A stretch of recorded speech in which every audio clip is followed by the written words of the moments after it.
Hi, friends. Bet you weren't expecting me on this email, but I'm here and I want to talk about eating optimally while eating out.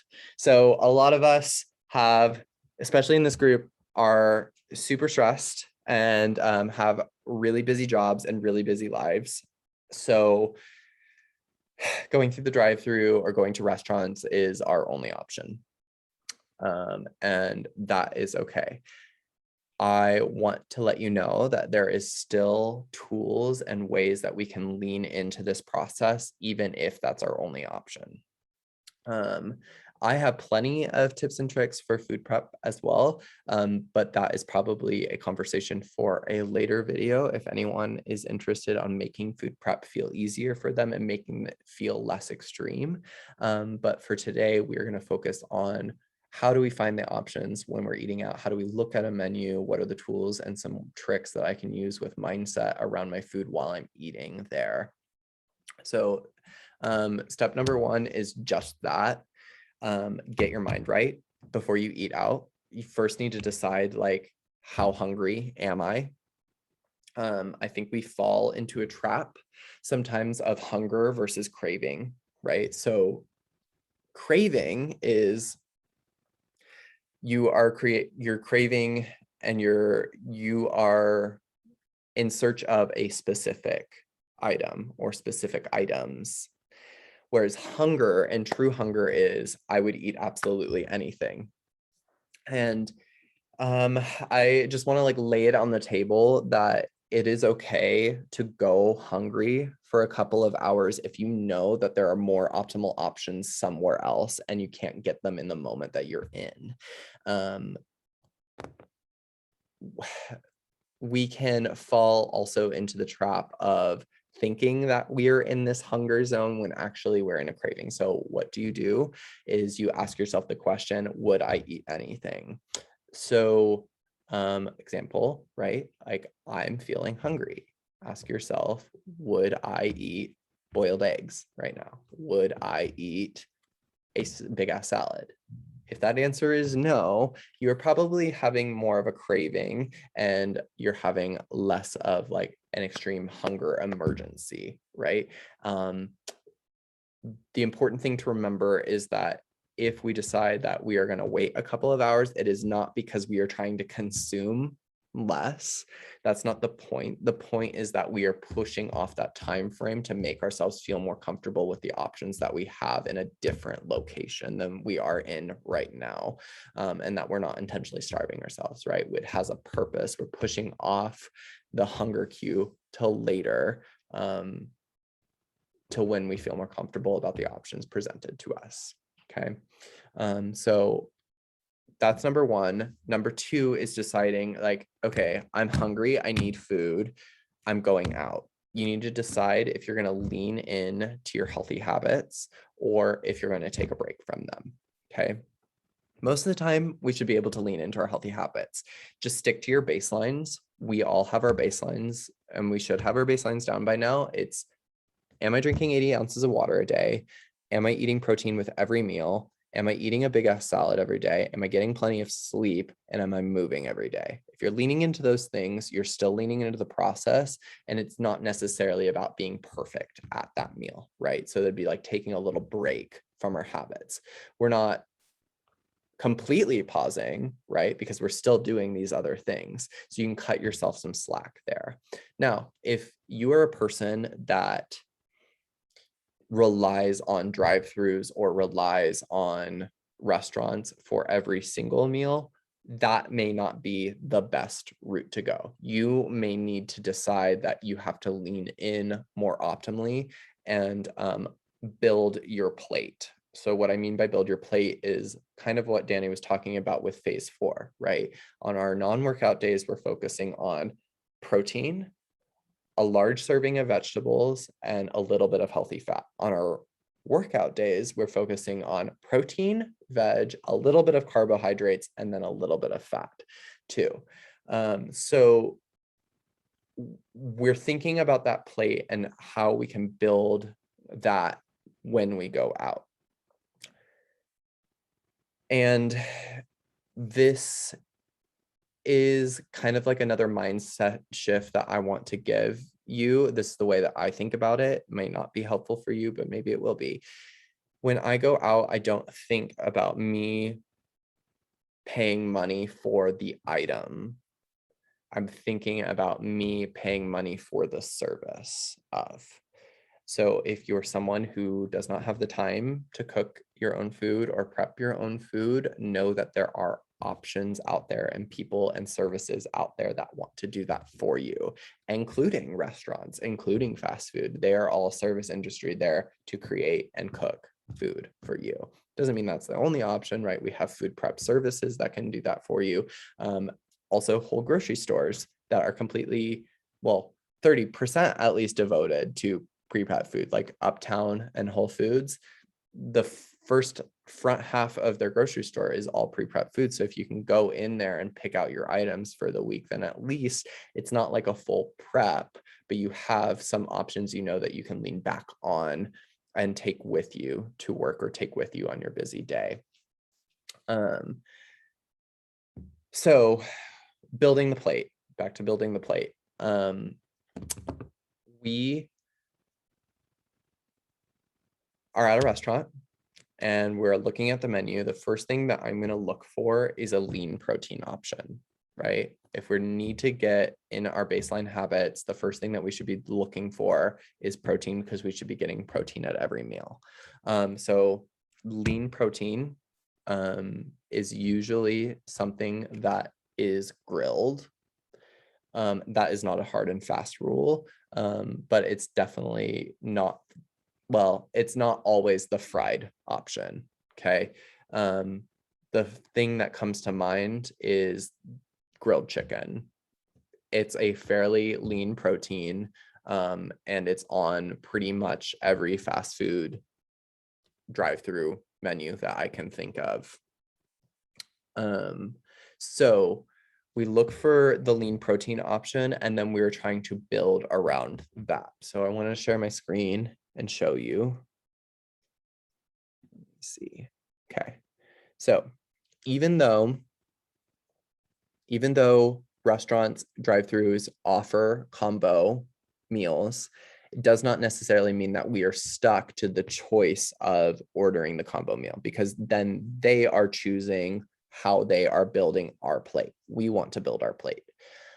So this is the grilled chicken example. Say I'm at Chick-fil-A and I'm having trouble finding optimal options in a combo meal or just in general. We know that Chick-fil-A has grilled chicken options. So say their grilled chicken sandwich, right? Okay, there's my lean protein. From there, I'm going to build the rest of my plate. So we need vegetable and we need a little bit of fat if it's a non-workout day. If it is a workout day, we need maybe a little bit of carb. So if we do need the carb, we can decide for ourselves if we want the bun or if we do not want the bun.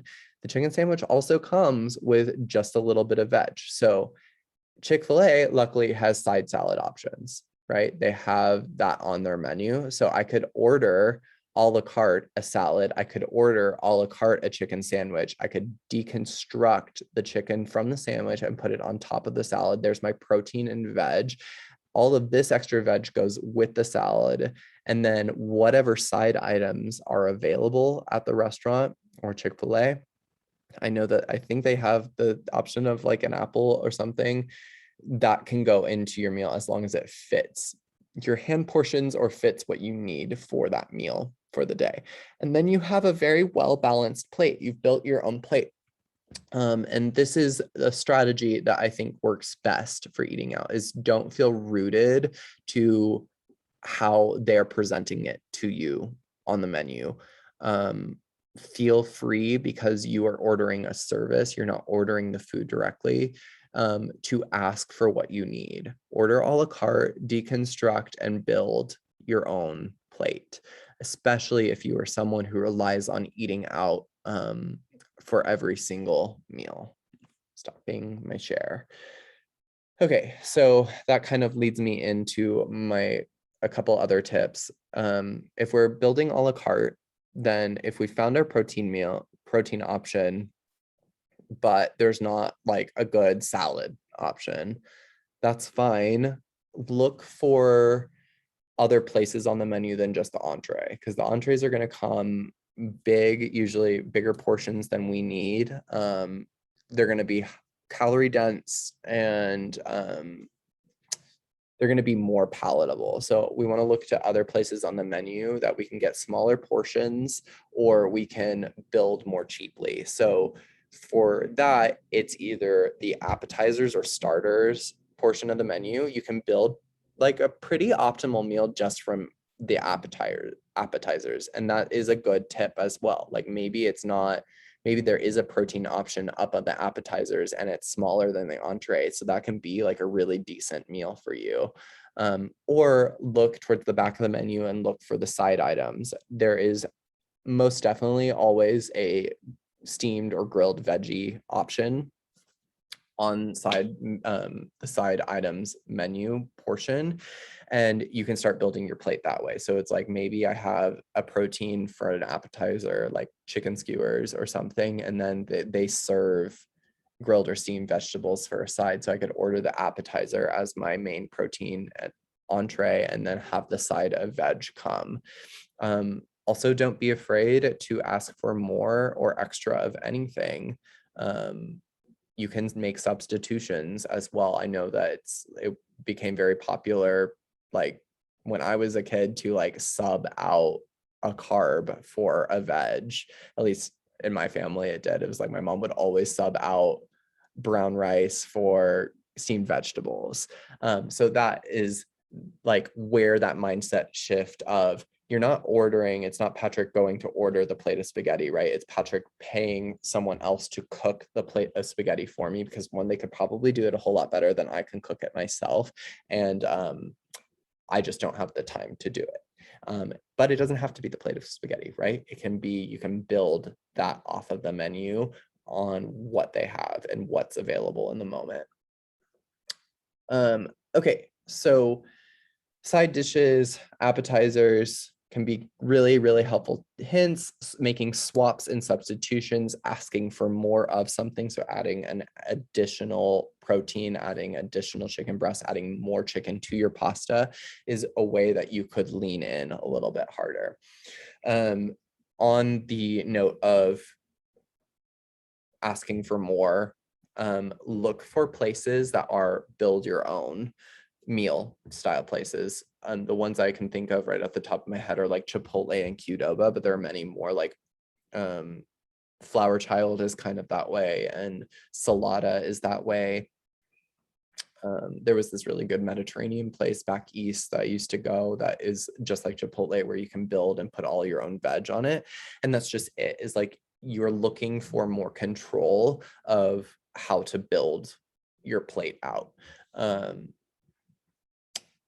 You just have to be careful of like how it was prepared, but like that is out of your control. So just do your best with building, like find your protein, find your veg, find your little carb, find your little fat, and you've made a very balanced, optimal meal for yourself.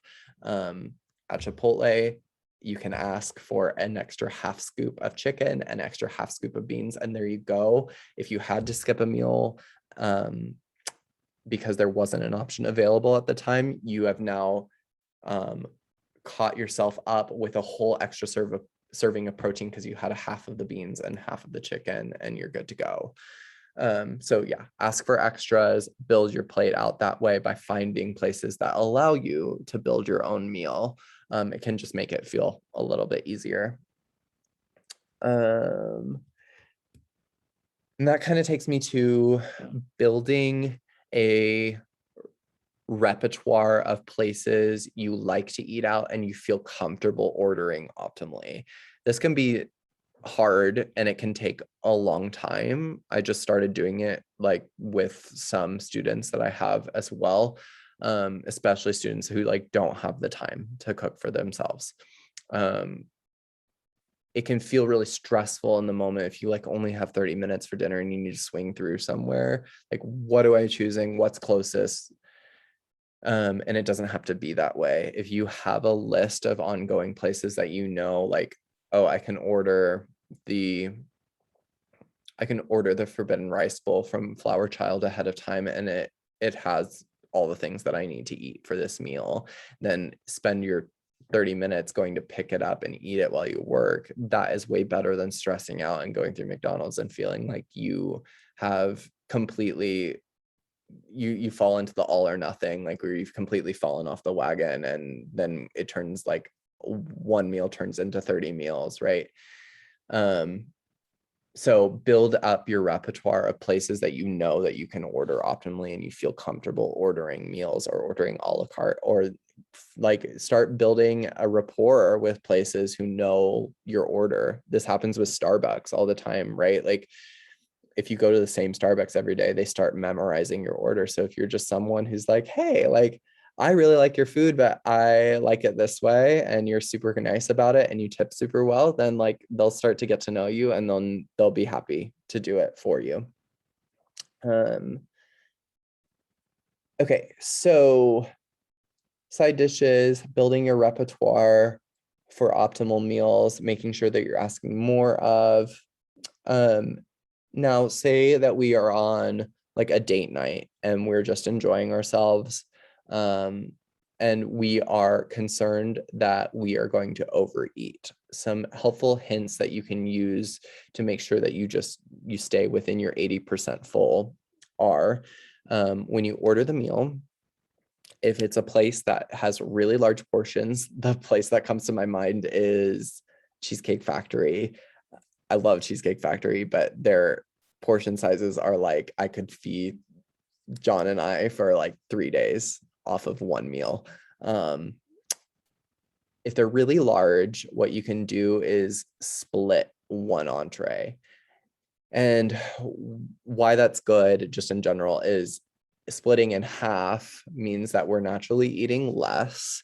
And it kind of tricks our brain also a little bit. It puts us into this, I guess scarcity mindset is the right word to use, where we think and already feel like we have less. So we need to drag the meal out longer and enjoy. And when you do that, and you're actually sitting down and processing how you feel about your food and you're enjoying it, you can check in more easily with what percentage full am I feeling. And I want to share my screen about this as well. Let me see if I can. So I'm pretty sure Danny has shown you this before, but to practice eating slow is to like check in throughout the meal. So when we trick ourselves into thinking, oh, there's less of this, I need to savor it, which it should be the point of food anyway. Like we should enjoy our food.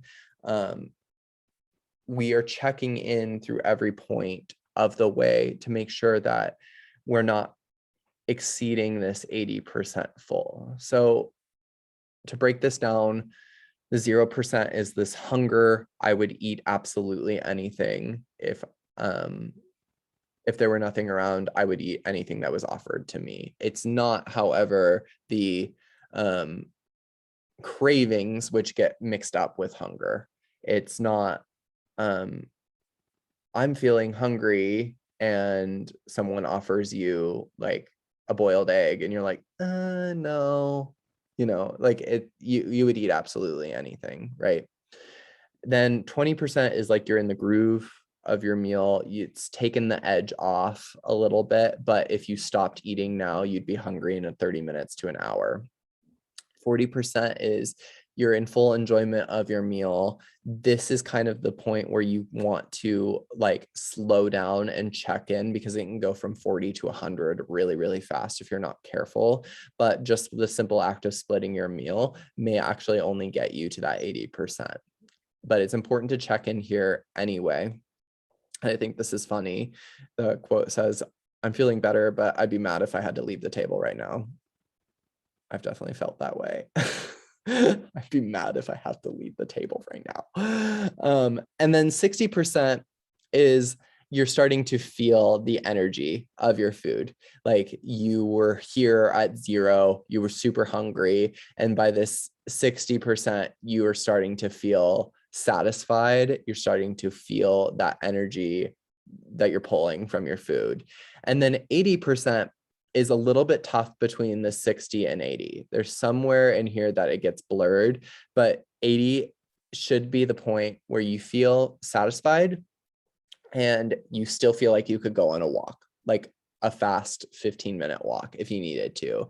The 90% is where you feel satisfied, but it's hard to like get up and move around.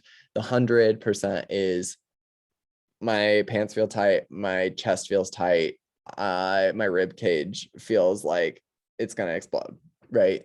That is that super full feeling. So slowing down, checking in with your meal can really help keep everything in the range that you meant to keep it in to begin with, if you're not in control of the portion size in general. Be super, super careful about the freebies that are offered. I love to go ham on a chip basket and salsa, just like I'm sure many of you do, but remember that you came for a specific purpose to the restaurant. It's to feed yourself and to pay for the service, not necessarily the food. So even though it's free and it's delicious, you could easily, if you have 2 chip baskets, have two additional meals in addition to the meal that you came there for. So they come in all shapes and sizes. I'm sure that you could name like 100 right off the bat, but it's usually in the form of some carbohydrate. So it's like the chip basket or it's the bread basket. So just be careful of those.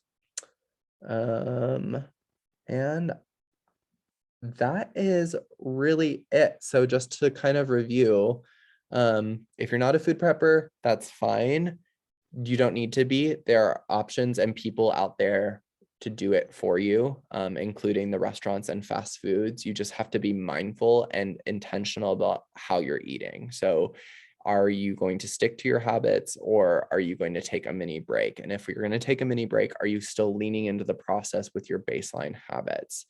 Then from there, it's just deciding like how you want to spend your money on the service, right? How are you ordering? Are you ordering a la carte?